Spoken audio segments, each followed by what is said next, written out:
be seated. And thank you. So we've been talking over the past few weeks. We're in this series called, if you could put that slide on, Lane, quickly, Revival for the Everyday Life. There we go. And so we're going through this, and Pastor Dale has been talking about, we've been talking about relationships in the church, and Pastor Dale has been talking about marriage for the past few weeks.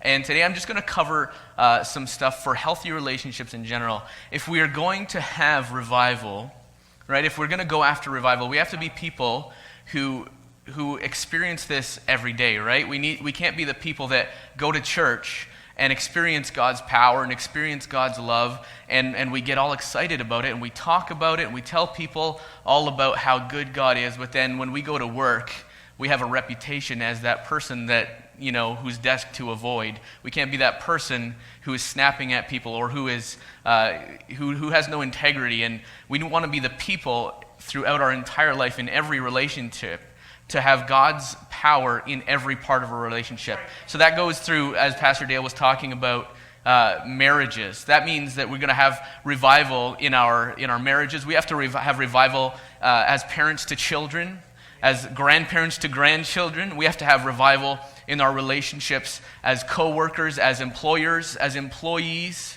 There's so many relationships throughout our lives that we have that we need to be able to have revival every day in every relationship so that people can see God's goodness and that we would be an accurate representation as best as we can of who God is to us and who He has showed Himself to be.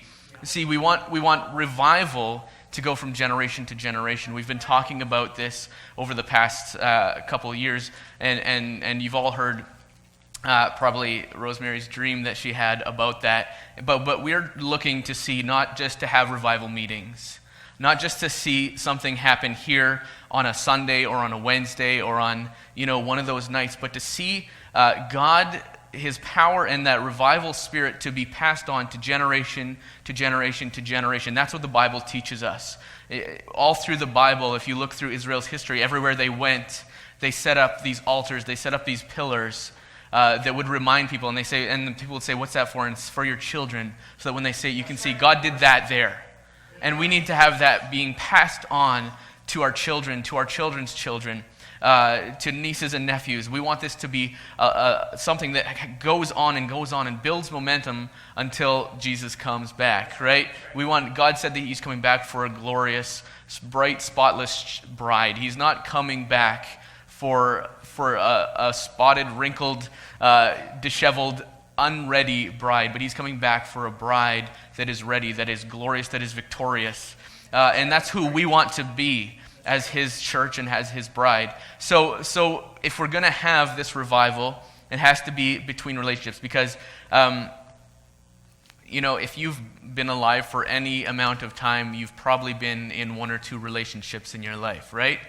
Right? So the relationships that we have, and being the church, that means that we are all in relationships, right? We're all, the church is not, I sit in my house and I do my thing. It's not you do your thing over there, you do your thing over there. The church, right from its very beginning, has been a group of relationships. It's not about meeting in a building, right? You've probably heard people talk about that. The church is not a building, even though we say we're going to church and we come here. Church is all of us. It's the bride of Christ. It's the body of Christ around the world, the whole church, right? And we come here to church, yes, that's another meaning, secondary meaning, but church is you and me and God together. And Pastor Dale was talking about this whole thing, and I'm not going to get right into that right now because we'll go into that a little bit later. But every relationship should have you and that other person and God in the midst of it. Every relationship should be filled with the Spirit of God and filled with His love. If we're going to have healthy and successful relationships with each other, that's what it's going to take. And if we are going to build the church and if we're going to see revival come in our lives, the revival starts first of all in me and in you. It starts in your heart, and then it fills the church, and it goes out from the church from there. So we need to be filled with that. So we're going to go, and we're going to start off with the same scripture. I don't know if there's a little bit of a ringing. I don't know if that's just me. Maybe you could bring my voice down in all the monitors, because I don't think I really need it.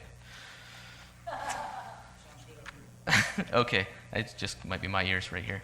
Okay, so we're going to start with Ephesians chapter 5, where Pastor Dale has been talking for the past little while. We're just going to look at that real quick, and then we're going to look at a few other things here.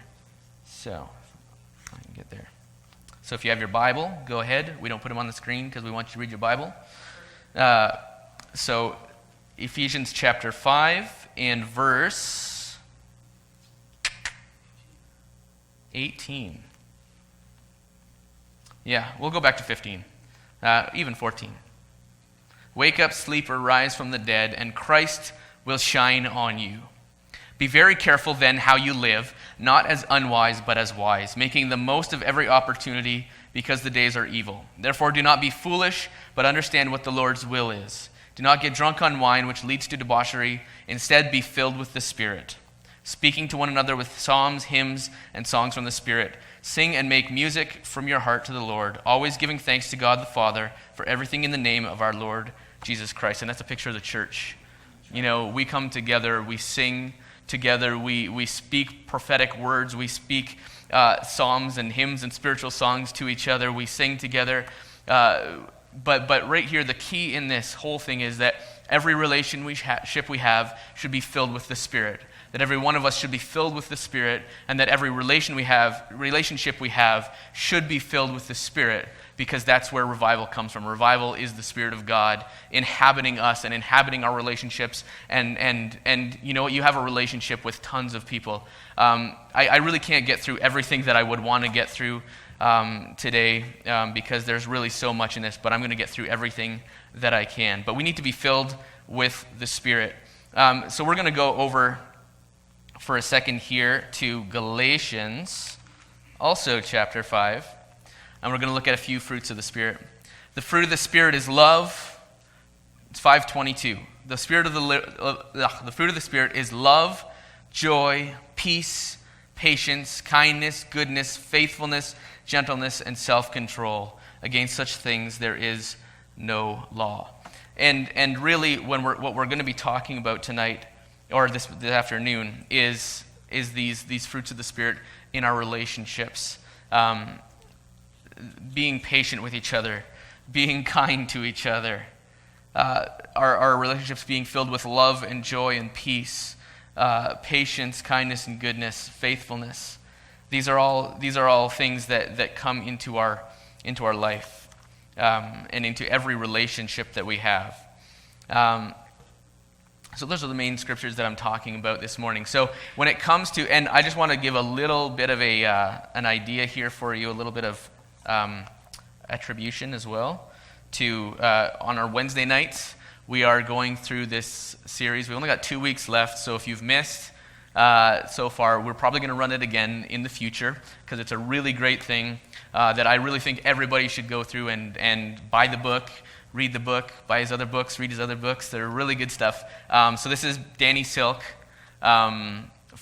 He's with Jesus Culture now. He used to be with Bethel. Now he's on staff with Jesus Culture.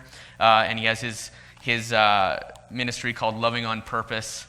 Really great stuff. And most of what I'm sharing today comes from his teachings. I really love his teachings. I know that if you watch him, you will too. We had a chance to go see him in Toronto a few weeks ago, and it was an absolutely phenomenal time that we had there. And I got prayed by Danny. I ran up there while they were doing stuff, and I ran over and I scooted through the chairs, and he only prayed for like me and one other person that night because I made my way there. And we got a picture of it too. So anyways, Keep Your Love On by Danny Silk. Also, he's got Loving on Purpose, Culture of Honor. A lot of the stuff in these overlaps, and he's got a master's in social work and stuff like that, and he's worked and done a lot of counseling and stuff like that. That's what he does. But really, the way that he has explained stuff has really revolutionized even the way that I deal with people, and I have to admit I'm not always perfect with it still.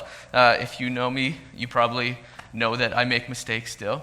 But I've been just, the way that my heart is towards people has so drastically changed over the past couple of years of reading his stuff. So I I would recommend getting that book and reading it. And one other book that he talks about in here that he references is The 5 Love Languages by Gary Chapman. So if you haven't read that, it's a great book that will help you in your relationships. It's amazing stuff, and I can't get into that because that would take too long. But here we go. So the first thing to know about relationships, and in any relationship that we have, whether it is between husband and wife, whether it's between parents and children, grandparents and grandchildren, employers, employees, teachers, students, any of that stuff, brothers, sisters, cousins, whatever it is, any of these relationships, and even the relationships that you have, because honestly, you have relationships with tons of people, right? If somebody, you have a relationship with your mailman, it's basically that he brings your mail and he comes onto your property every day, but you have a relationship with that guy, even though you might not have thought that. But just the fact that, I say hi when I'm there and say hi to the mailman and ask him how his day is, but it might be that shallow of a relationship. But then you have relationships that go all the way down to your parents, to your grandparents, aunts, uncles, children, cousins, all of those things. Those are much closer relationships usually. But we have all these relationships that vary from even the person that you go through to the drive-through to get your coffee in the morning, or a teacher at school, the librarian, whatever it is. All these people have different types of relationships with you, and the point of every relationship, there's going to be one goal in every relationship, and that is going to be connection or disconnection, right? Our goal in every relationship should be connection, and that's what this book is about. Keeping your love on. It's no matter what type of relationship you have with somebody, that you keep a connection with that person. That when we have, and this is especially true in families and in the church. The church, it's been often, if a person gets hurt or offended, they'll leave the church completely. They'll go to another church, and after a few times of doing that, of just going from church to church to church, often people end up just on their own at home or in some place, and they're totally disconnected from the body of Christ. And that's not what God has intended for us. I just need to grab my water here. So the point is, the goal should always be connection. No matter what relationship you're in, the goal should always be connection. And you can see how that works out in your life, because if you look through relationships that you have, if you say, I'm just not that close with somebody, say you've been think of a troubling relationship that you have, a relationship that's not so good in your life, and you kind of have to look at that and see, what is my goal in that relationship? Am I trying to be connected to that person, or am I trying to put as much distance between me and that person as possible? And like I said, I can't go into everything in regards to that today, because, but I just wanted you to have the basis of it, that the basic goal of every connection is, or every relationship, is to be connected to each other, so that no matter what, you can put that relationship in a safe place, and you could be connected, even if, within the different levels of connection that we have. I have, and Pastor Dale talked about this in the marriage thing. First of all, and I'll just go through this. I don't have a graphic for this one, but Danny Selk had a really good graphic for it. But imagine you've got circles, so you've got a circle, and then a circle, and more circles, and just concentric circles getting bigger and bigger and bigger. And in the very center is you, and in that center circle with you is God. That's the ultimate, closest, strongest relationship that everyone should have. And then you have a circle around that circle of you and God, and in that is going to be one person. And that's, if you're married, I'll tell you that should be your spouse, and sometimes it's not. But I can tell you that it should be.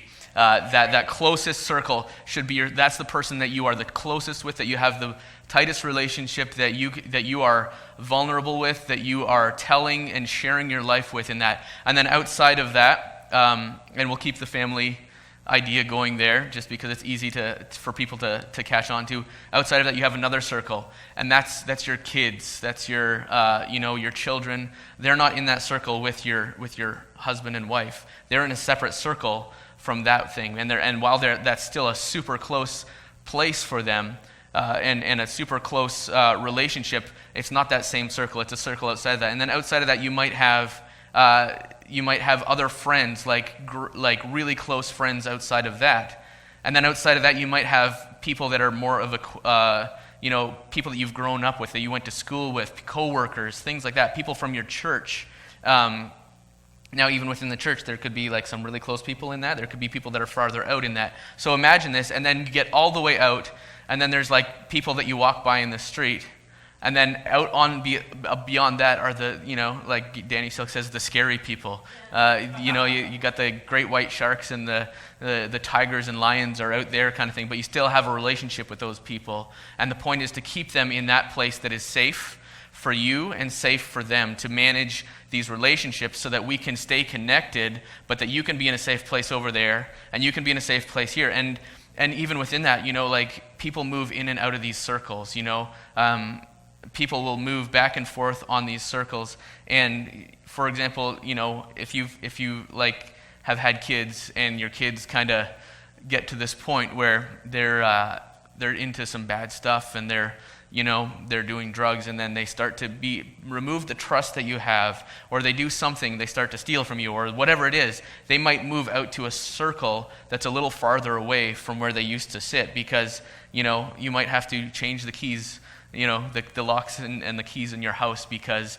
of something that's happening there. You might have to have had a close friend who was here at one point, who had access to your house or to those close places, but through things that have happened, they've had to be moved out to a farther circle so that you can stay connected to them, but you can be safe as well, and they can be safe, and you can stay connected, and you can manage yourselves. So there's these different levels that you move back and forth in connection with people, and those are levels of intimacy, and those are due to how healthy your relationship is, how much time you spend cultivating these relationships and making sure that you are staying connected. So the different types of connection, the different levels of connection will be there for you to have.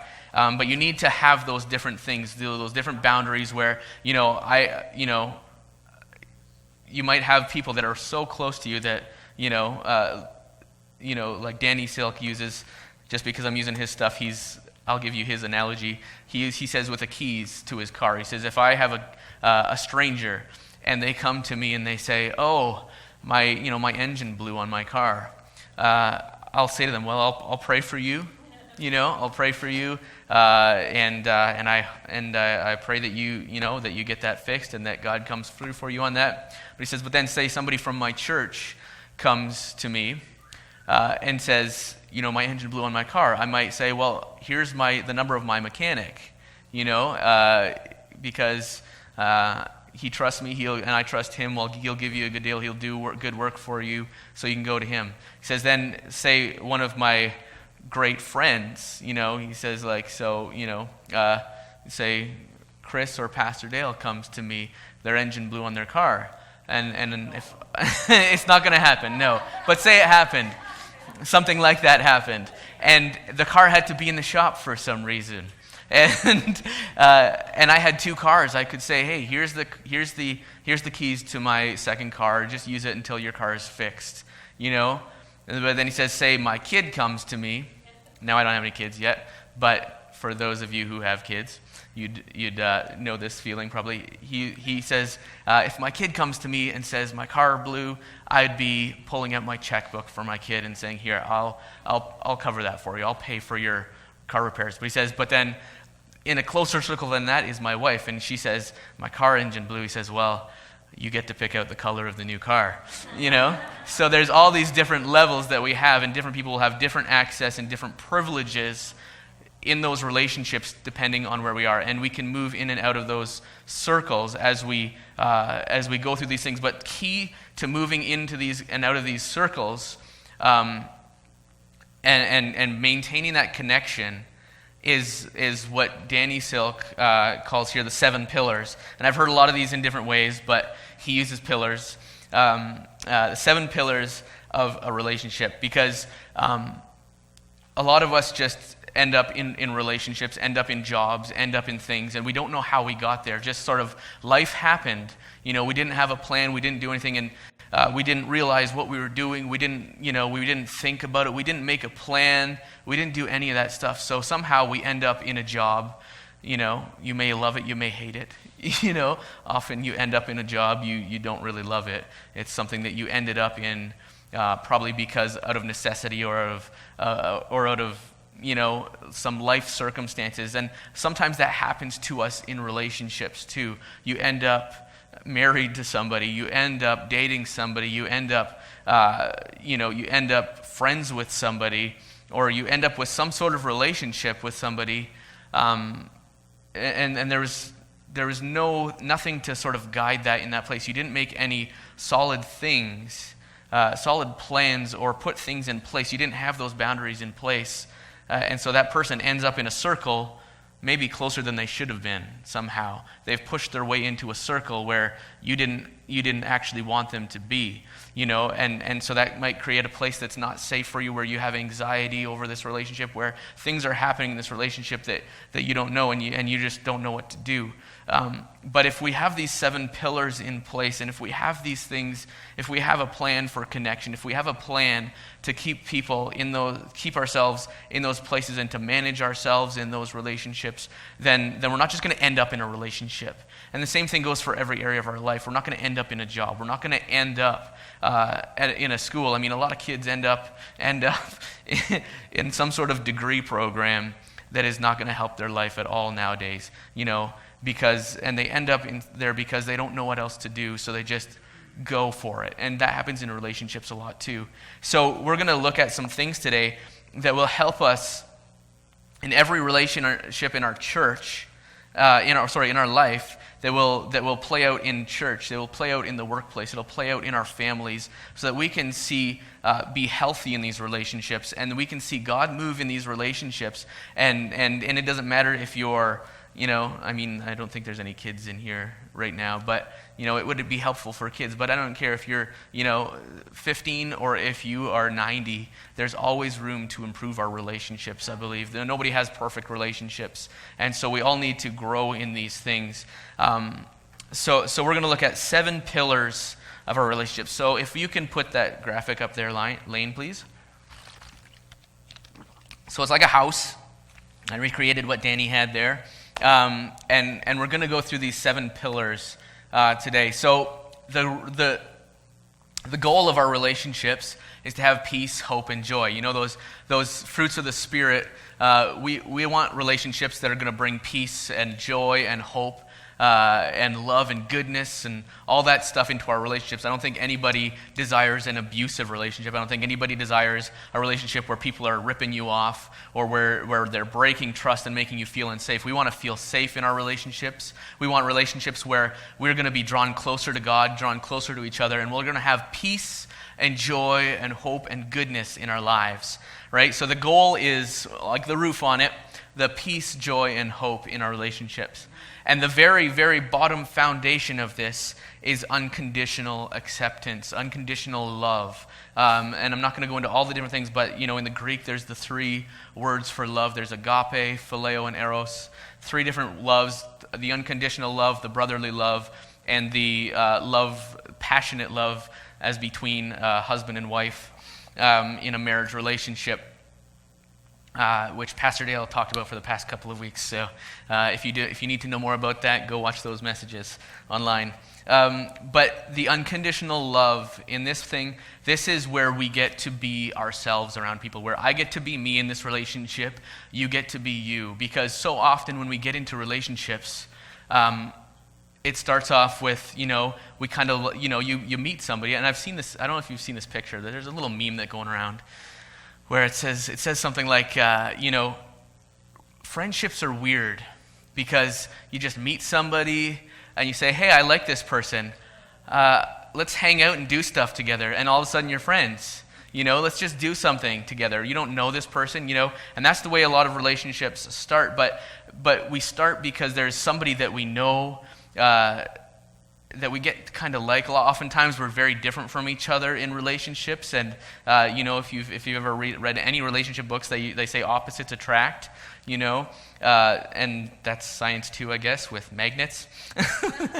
But opposites attract, so we get to like somebody and get interested in them because we're different from them. But then what happens is, sort of as soon as we get in that relationship with them, we want them to become like me. Because, there's that other thing. If you watched anybody for a while, you get to really like them, I see this all the time with like guys that preach and stuff like that I watch, and I'm like, oh, I really like that guy. I like the way he preaches. I like the stuff that he does, because you know what? He sounds a lot like me. That's what happens in these relationships. We get to like somebody because they remind us of us. They remind me of me. So I like that person, right? But often what happens is when we start this relationship, we're really different from each other. But then what happens is, and this happens in marriages a lot and in different relationships, but what happens is all of a sudden that switches around and it's, I want you to be like me. And I want you to like the stuff that I like, but I don't want to change because I like being me. But it would be a lot easier if you were like me, because then you wouldn't do all those annoying things that you do. And we could just get along really well because I like me. And, we've all probably, dealt with that, right? So the whole thing in these relationships is, the very foundation is that you get to be you. And I'm not going to try to change you, and I'm not going to try to control you and manipulate you into being who I want you to be. But you're going to get to be you in a safe way, and so that's where we move in those circles, right? We start in those circles in a different place, because as we learn to control ourselves, and that's going to come in a little bit better later, we end up moving in those circles. But the very foundation of every relationship is that, while you might have some things that you need to change, I probably have some stuff that I need to change in my life. But each of us, God made us to be who we are. God has made me with gifts that only I have. God's made Pastor Dale with gifts that only he has. God has made Kathleen with only gifts that she has. And God has made every single one of us here with a certain thing that he has for us to do in his kingdom that only we can accomplish. Certain people that only we could reach in that same way. Certain things that only we could do in that way. So God has called us to use those things for his kingdom, for his glory, and we need to be who God has called us to be. And that doesn't mean that some things don't need to change within us. Sometimes there's things that need to be changed within us. Most often there's, a lot of things that we need to change, because we want to be healthy and we want to be the best that we can be, but we also have to be true to who God has created us to be. You've probably seen it, they talk about this in the education system, and I don't know who the quote is attributed, but they say, what is it? They tell, we're all fishes, and then they tell us to climb a tree. And then they get mad at you when you can't climb the tree because you're a fish, So,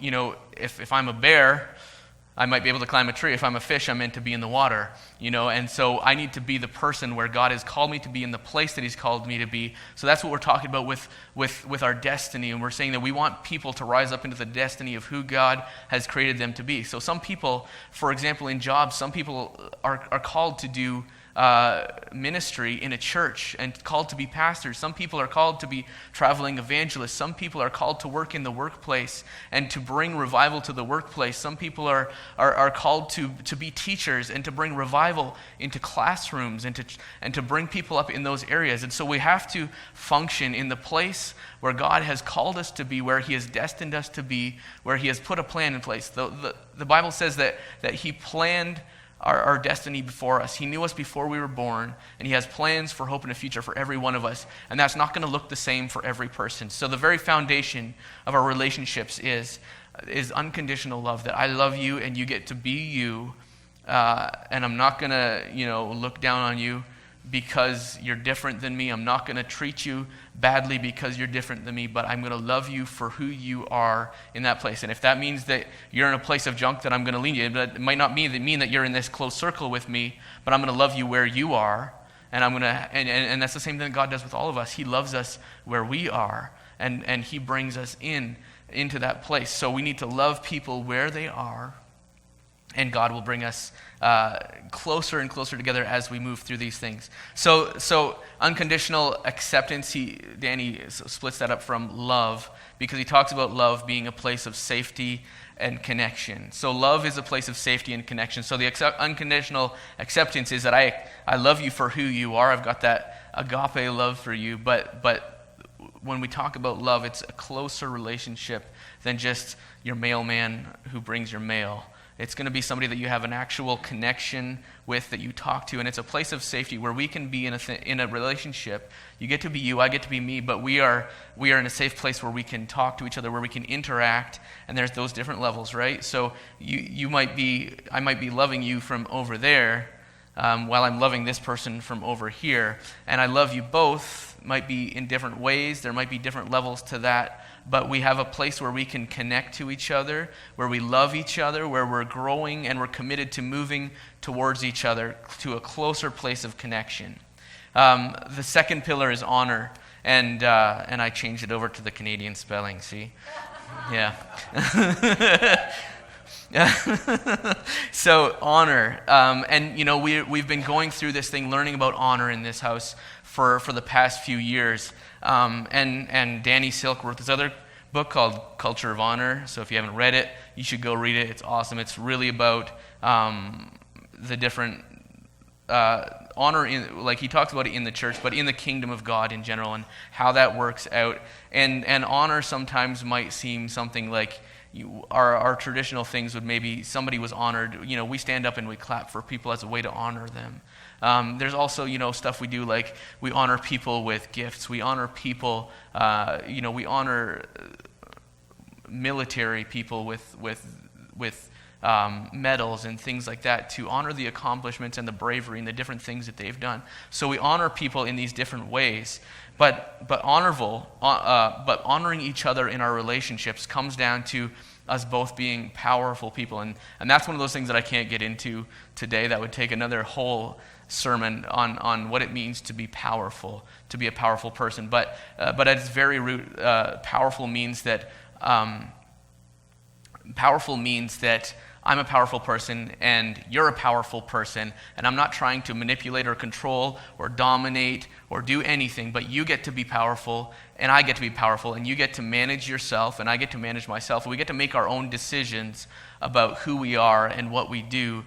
And so honoring means that you have value in this relationship, that I have value in this relationship, that you have things to offer in this relationship and I have things to offer in this relationship, and that we both have needs in this relationship and they're both equal. Your needs are just as valuable as my needs. Your things that you have to offer are just as valuable. They'll be probably different things, but when we honor each other in our relationships, it means that we're both on the same level, that I'm not down here and you're up here, and I'm not trying to dominate you or manipulate you or bring you down, or talk down to you or condescend towards you. It doesn't matter. It just means that we both are honored for what we have, and we've talked a lot about that. We honor people because we're honorable people.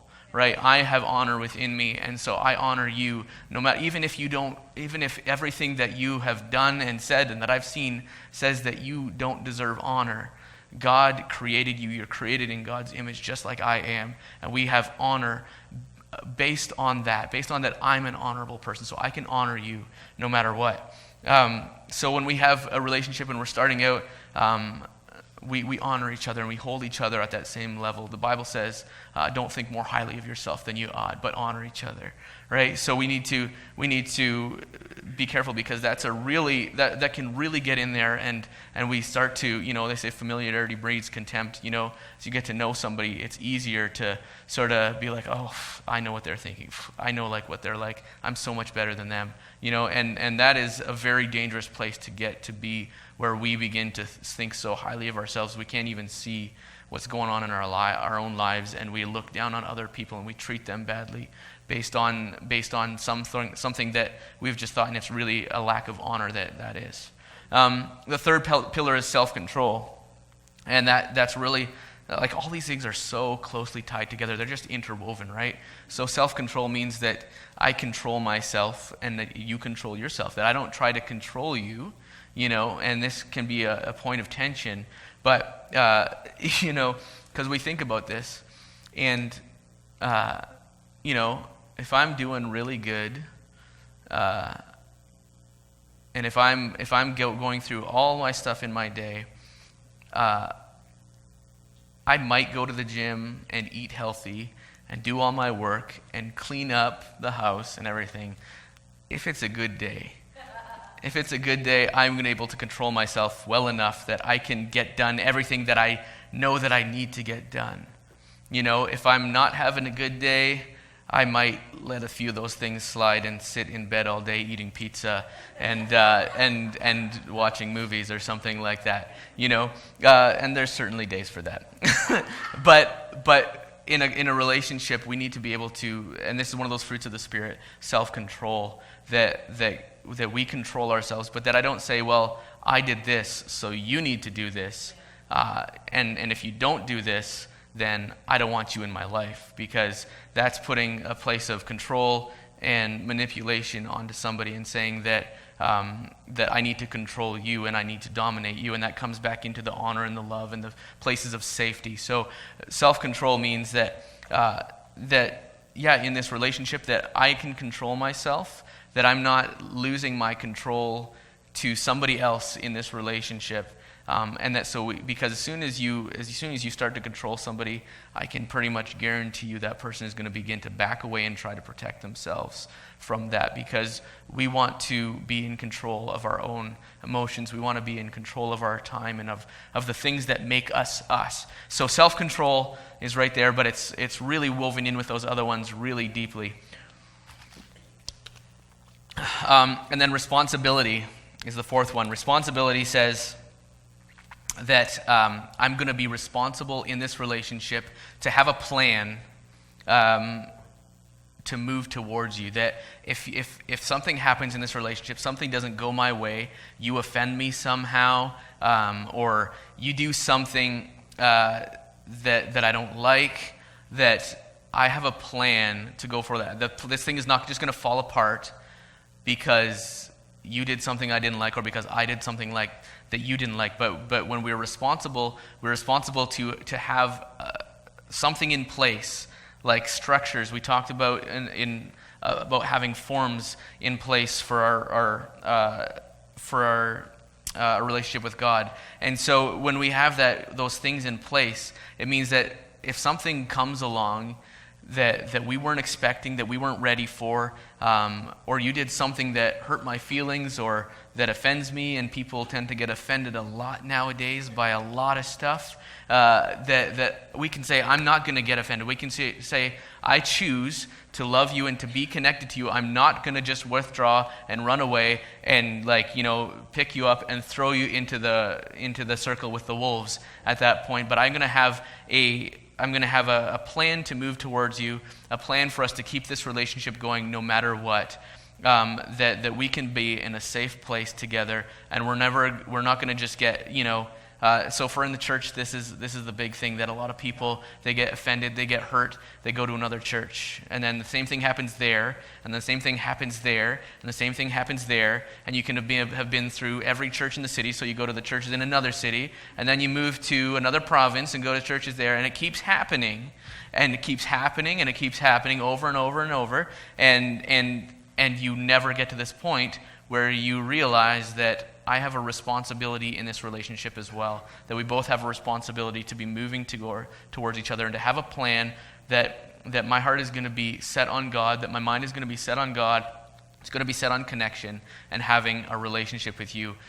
Families, this happens all the time. People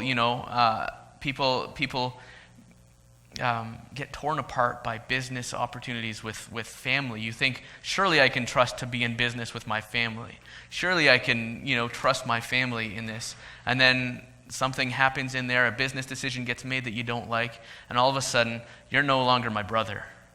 You're a stranger, and I don't want anything left. I don't want anything to do with you.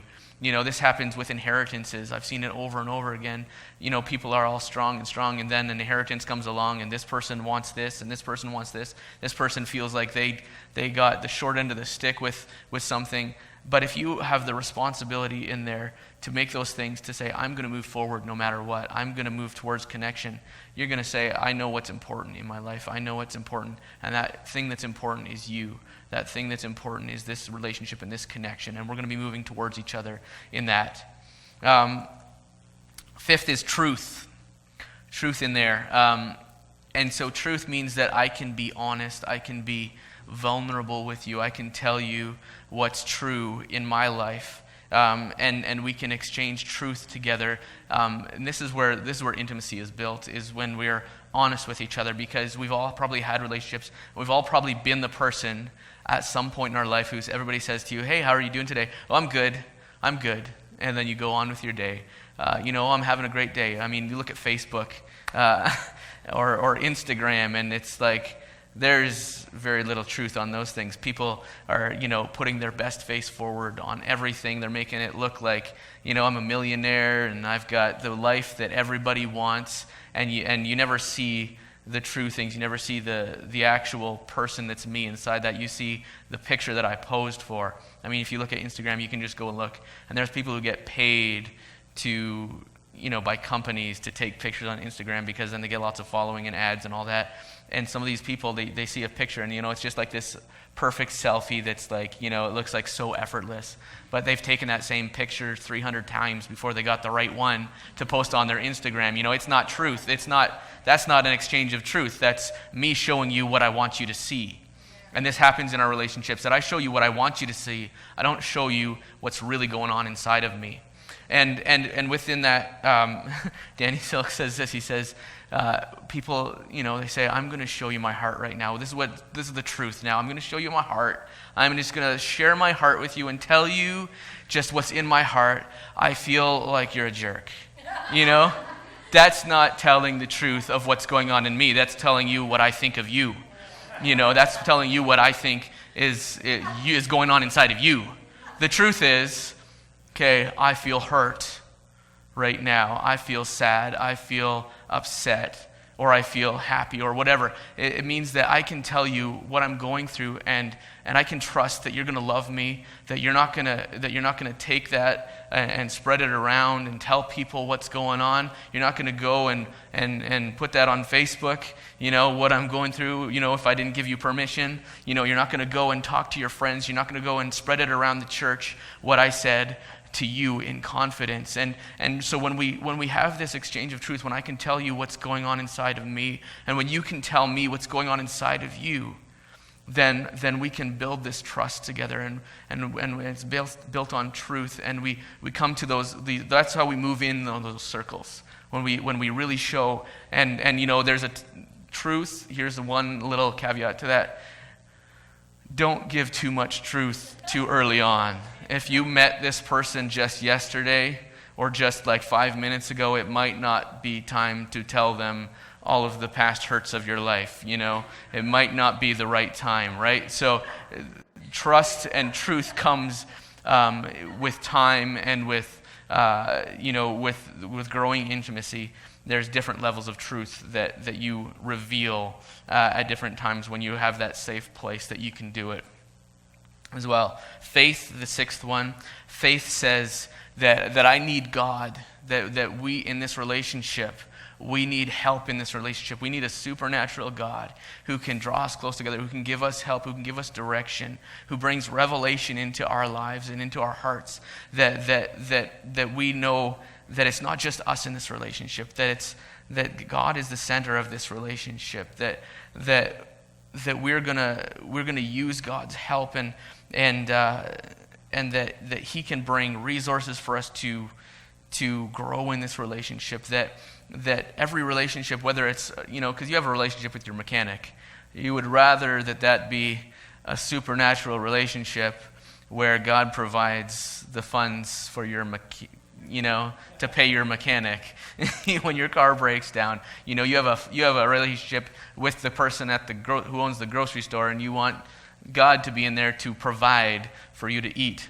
And in other relationships, tough times come in every relationship. No relationship is going to be all, if you're really being truthful with each other, if you're really growing in intimacy, no relationship's going to be easy. Sicknesses come, hurts come, people, I'm me, and so I'm sarcastic, and I say something to you, and you're not sarcastic, so you don't get what I was saying, and then this big offense comes in. We need God's help in those things to have the wisdom on how to talk to each other, how to relate to each other, how to love each other well, how to build trust and intimacy, how to know where God's taking us and what's the purpose of this relationship. So we need God in the middle of our relationships. And then vision is the last one, and that's Pastor Dale talked about this last week, I believe. And this is, where are we going in this relationship? Not where are we going tomorrow, where are we going next week, but where are we going 100 years from now? When I'm an old man, when you're an old man, when you're an old lady, where are we going to be? What's this relationship going to be like? What's God going to be doing in this relationship? A little bit more. And I'm trying not to cry throughout all this, so I've been doing pretty good, but here it might come. So in relationships, we need to have a vision of where's God taking us. Because, as Danny explains it, if you have a 5-year plan, well, you get to this 5-year plan, or 2 years into that 5-year plan, and something happens, and life happens, and all of a sudden, you had this plan to be here, and all of a sudden, you're up here, and they're up there, because you each had sort of a 5-year plan of what you're going to do, and then life happened and went different directions, and now you don't. Now you've ended up in some place where you didn't intend to be.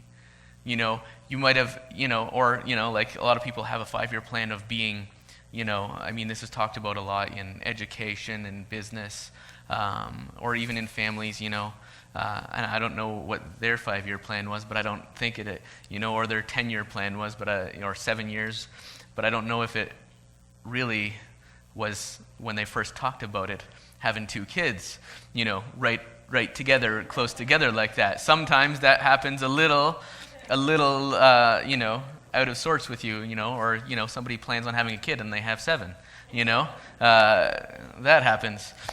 So what do you do with that? What do you do with that if how do you get through that unexpected thing that happened in your life? How do you get past that 5 years? So if you every 5 years it's going to change, but if you have this 100-year plan, as it is, so I'll tell you about this. So when Jenny and I, were dating, we would talk about stuff. We would talk about the future. I think most people do talk about the future. I hope you would talk a little bit about the future and where that's going. But we'd talk about the future and what we wanted to do in our lives and how does that work? Because I knew that I was going to be a pastor. Jenya was going to school for music, and the thing is, if you go for voice, especially at the school where Jenya went to, pretty much your goal, if you're in the voice performance program, is to be an opera singer, to sing around the world, to sing in the Met, to get to this place, and you're willing to give up anything and everything for that. Jenya has tons of people, and we see them all over Facebook that she went to school with. Some of them sang at our wedding here, and they're traveling around the world doing things, not necessarily getting paid, maybe paying for it out of their own pocket to go to these things and get these opportunities to try to get to the point. It's just like acting or anything like that, to get your big break, and some of them are doing really well for themselves, but they've given up the relationships for it. They've given up relationships. They've given up their time, and they've given up their massive amounts of money for lessons and for connections with these different people, to go to these different camps across Canada and Italy and in the States and stuff. They'll travel 10 hours and stay in a gross hostel and to go to an audition for something one of Jenny's friends posted this blog thing where she was going to try out for this position, for this part in New York City. And she stayed at this place, and she ended up getting scabies because of the shared bathroom that she went in. But this is the stuff that these people go through, and you know, I mean, they have a plan of what they want to do. But if we don't have that type of plan, so Jenny and I were talking about this, and my plan was to be a pastor, and it's hard to be a pastor and have your wife be like a singer who's traveling all over the world, and you only see each other, you know, once every 6 weeks, once every 8 weeks kind of thing, because you're off on different things. You know, it's hard to have a relationship. It's hard for a marriage to work within that. So we'd talk about, like, what is your plan? Like, how is this going to work for us in the long run? How is this going to work for me to be a pastor, for you to do this? And, you know, and that precipitated some troubling and hard conversations and things that we had to go through. But then, you know, when it all worked out kind of thing, and our plan sort of, God gave us direction within that, and we had family to support us in all that. And then when Jenny and I got engaged, we went, because this has always been my plan, is to live a long life. I want to live a long life. And I intend to be forever young. I don't intend on getting old and feeble. I want to be strong my whole life. You know, so this is my plan, and I'm hoping that God, and praying that God gives me the fruitfulness of that plan. But when we got engaged, it was a snowstorm. Jenny came home from university, and I took her down to Clifton Hill to the big Skywheel, and we went on the Skywheel. And when it got to the top, I proposed to her, and I said to her, "What are you doing for the next 100 years?" I said, "Would you like to spend it with me?"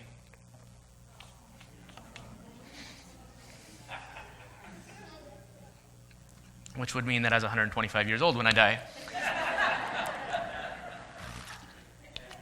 And that she would go at the same time, you know, would be very romantic, you know.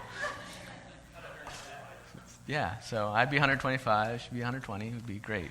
Both had long lives, accomplished everything God wanted for us, you know. So that was kind of, even my plan within that is that we're going to grow old together, that we're going to go through life sharing together, that we're going to go through life bearing each other's burdens and just be so closely connected. And really that's the goal for every relationship, really.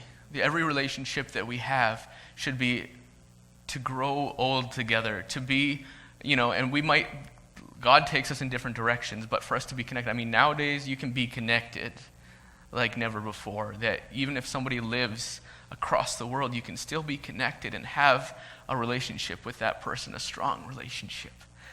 So that's where that's where I believe that we should be in our relationships, that we should be seeking connection.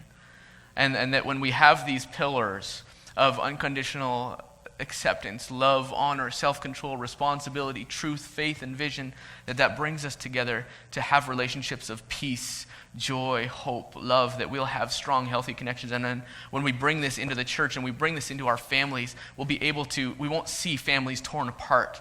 We won't see churches split, but we'll see people and we'll see the kingdom of God bringing revival into our lives, revival into our families, revival into our homes, revival into our churches, and spreading out into the whole world, that we will see people saved, that we will see people coming to their destiny, that we will see the broken made whole, that we will see the lost saved, that when we have that connection, when we have those pillars there, that we'll have healthy relationships, that our families will be closer together, closely knit, and that everything is going to be filled with the Spirit, filled with God, that He's the center of everything.